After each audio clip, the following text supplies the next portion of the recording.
Good morning, you lovely people. Welcome to Talk Crypto on the usual school run. So I thought I'd just jump on here and have a quick chat with you. Hope you're all doing really well, and I hope you've got a good day ahead, or indeed if it's the end of the day, depending when you're watching this video. I hope you've had a good day. So listen guys, quick update on my $1 a day Bitcoin challenge. We're looking at Bitcoin is sort of around about, I think it's 69-ish, depending when you look at the price charts, but I had a quick look at it today, and we got 1,756 sats today. So for newcomers, I'm doing $1 a day Bitcoin challenge, just a way to encourage you and document this process for the next 9-10 years, 2033, 2034, probably 2033, because that's likely to be around about the top of that cycle, 2032 being that halving period, and just to see, you know, where Bitcoin could be. How many sats is 1,756 gonna be worth? Is it going to be worth a dollar still, or you know, is it going to be worth a lot more? So I suspect, and I hope, it's going to be worth a lot more, but we'll see. You never know. You never know. Listen, guys, there's been lots of videos. The topic of discussion really that I want to share with you is just, again, really just to get your head around how special and scarce Bitcoin is.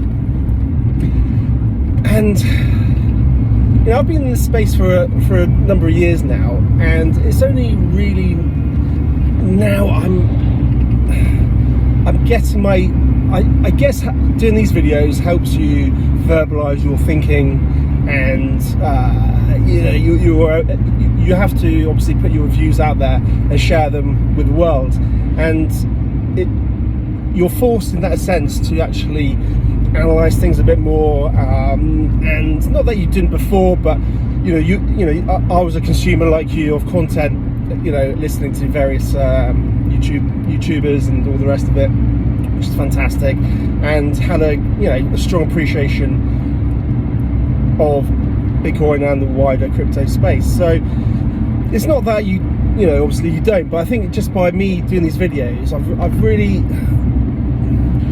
And I guess also go through, you know, this is going to be my second cycle coming up. So I guess being through the ringer a little bit in 2022 and 2023, even though when you look back at 2023, you know, you look back at the performance of the year for Bitcoin times, it was phenomenal. But actually, it wasn't until at the end of the year that people started to feel positive. So for most of 2022, well, all of 22 and most of 23, you know, it was a tough time. So I think going through that experience and coming out the other end has certainly helped with the journey. I wouldn't wish it upon anybody, but it is a part of the process. Unfortunately, it's, you know, I'm getting off topic slightly, and I'll bring it back. But I guess my point is this: is you've got to look at anything you do in the crypto space, Bitcoin space, as two things. One is you invest money that you can afford to lose, because you never know. You don't want to put your house on it. But equally, whatever you do invest, really you've got to be prepared to just sit tight and see out, you know, a 4, 5, 10 year, 15 year, 20 year period. You may not want to wait 15, 20 years, I get that. You may want to do it within 6 months, I get that. But really to see great results and great returns, and to be able to sort of see out the cycles, you've got to have a long-term perspective. As they say, it's not timing the market, it's time in the market. But bring it back to I guess the point I'm trying to make of this video is how precious Bitcoin is. There are, and I'm sure you've heard this before, broken records, 21 million Bitcoins in the world. Now, you've got to put that in perspective. I did a video about how scarce Bitcoin is and how the buying power is going to increase over time. And ultimately, it does come down to this reason. It's just the sheer scarcity and the number of people in the world. There's 8 billion people in the world. There's only 21 million Bitcoin. There's only 62 million millionaires in the world. So when you break that down in terms of Bitcoin, and this is where I'm going to have to remember a few of the, excuse the sun again. Again, this is one take, so I'm having to remember the figures off the top of my head. So these are rough figures. So when you break it down, 21 million Bitcoin that will ever be produced. There aren't that many yet. That is roughly, there's only roughly 0.33 Bitcoin for every millionaire. That's not including everyone else in the world. That's not, so there's 8 billion people in the world. 8 billion, 62 million millionaires. So for just those millionaires, not the rest of the 8 billion people, there's only 0.33 of a Bitcoin available to every single millionaire. Now this is where it gets even crazier. I'm going to start bringing it, I'll start sharing the figures. So at the moment there's only, I think it's like 19.6 Bitcoin that's been mined. The rest is going to be mined over the next 110 years approximately. So if we then break it down in terms of, okay, what's this, how much Bitcoin is available now? 19.6 million. Amongst, for those 62 millionaires, that breaks it down from, I don't know, what did we talk about? 33.33 down to, I think it's 0.31. Now, of that 19.6, they estimate there's around about, again, depends who you listen to, potentially 8 million Bitcoin that's been lost. People have died, people have lost the seed phrases, you've heard the stories all before. But let's just say, conservatively, 5 million's been lost. So let's just make the figures simple. So say there's 14 million Bitcoin that's available right now. So amongst just, I'm not talking about the 8 billion people in the world, I'm talking about just these millionaires. So for those 62 million millionaires, there's 14 million that is available. So that brings it down to something like, oh my God, what was the figures? I can't remember, 20.21 Bitcoin, roughly. Do the figures yourself. 0.21 Bitcoin available just for the millionaires in the world. Okay, so that's roughly 40, so we're talking about 14 million Bitcoin. But what about all the Bitcoin that's already been bought by MicroStrategy, by all these ETFs which are on fire? I want to do a video about that. That is absolutely, it's insane. I did a video about it previously, but we had no idea what the impact is going to be, and we are literally scratching at the surface still. So of the 14 million, let's just say, so 19 minus 5, that's lost roughly. So I don't know, what do we say? Let's just say conservatively, from the 14 million, 5 are with people, organizations, entities, countries that will never sell. So that leaves 9 million Bitcoin for those 62 million millionaires in the world. And again, not including all of the rest of the billions of people out there. That equates to I think you have to forgive me, I think it's 0.14 roughly. 0.14 Bitcoin just for the millionaires. That is insane. So certainly if you've got more than 1.14 Bitcoin, you're doing incredibly well.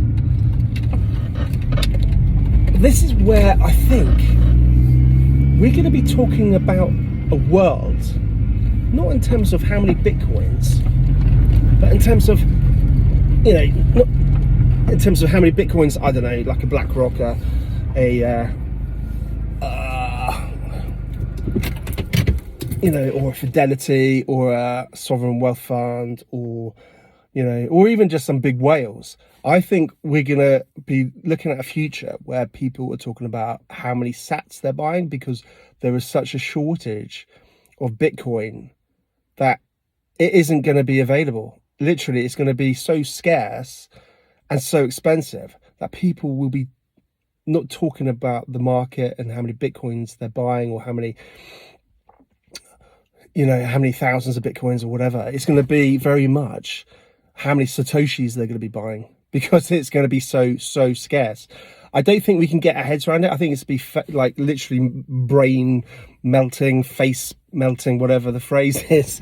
It's going to be, I think we're going to see a world where we're going to be talking about how, wow, BlackRock bought X number of Satoshis. How many Satoshis have you got, type thing. Oh, you're a whale, you've got, I don't know, some silly number of Satoshis. There is such a scarcity that, and we're literally about 1% adoption rate. That's, I've talked about this before in one of my other videos. We have no idea. And I don't think, and I'm just starting to sort of, play these sort of ideas in my models and in my thoughts, and putting some time to thinking about it. But if we look back at some of I love these old historical videos. I mean, we say historical, like, 10, 15 years old, or however old Bitcoin is. And, there were these miner guys who were mining Bitcoin and, having a homemade rig set up in their basement and, mining, I don't know, 30 odd Bitcoin a day or whatever it was. And Bitcoin was $2. And we look to that now. We go, wow, that is unbelievable. Mining, 30 a day, 300 a month or whatever. I don't know, whatever the figures add up to. That's more than that, obviously. That's 10 days, isn't it? But you get my point. We look back to then as like, wow, that was an incredible period of time. How amazing it is to look back at that. And as a historical reference. And I think that's my point, is when we look back in and again another 10 years, when my $1 a day Bitcoin challenge ends, I think we're going to have that similar perception of now. When we're in 2033, we're going to be looking back at, in 2024 and going, wow, these guys were buying, thousands of Bitcoin. Now they can only be buying, thousands of Satoshis because there isn't enough Bitcoin in the world to go around. It's going to be really interesting, how this plays out, because again, we just look at the history of Bitcoin. It's gone from $1 to 10, and then people would never imagine it to go to 100. So it went from 10 to 100, and people could never imagine it going to 1,000. It went from 100 to 1,000, and it wasn't in anyone's wild imagination it could go from 1,000 to 10,000. It's never going to happen. It does. And actually, I know sometimes time feels like it's taken forever for things to happen. Bitcoin's sticking around 69, but it was only a few months ago. It was like in the 30s. And a few months before that, it was down to 15, 16. We've really got to zoom out. And, Bitcoin's only been in existence for 15 years, something roughly about that. It's such a new asset, but the scarcity is just mind-blowing. When you think of all the money, all the millionaires, not to mention, the big players who we know are getting into the space now, Fidelity, BlackRock. I saw something about maybe, some sort of ETF maybe coming to the UK. I'll have to look into that. There are some major players that are starting to be able to get into this asset class, and they want to be getting into this asset class. It's really interesting.